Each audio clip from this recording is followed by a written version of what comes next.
This is DJI Mini 5 Pro, and today I'll show how you can customize the joystick controls or change the stick mode on this drone.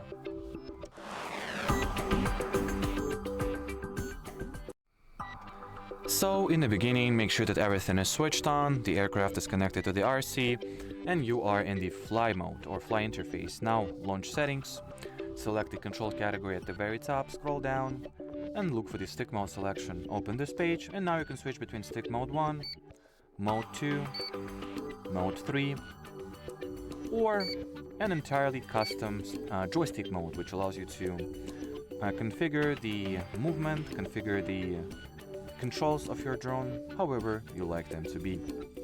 And well, as far as this video goes, that'll be it. So thanks for watching, and bye bye.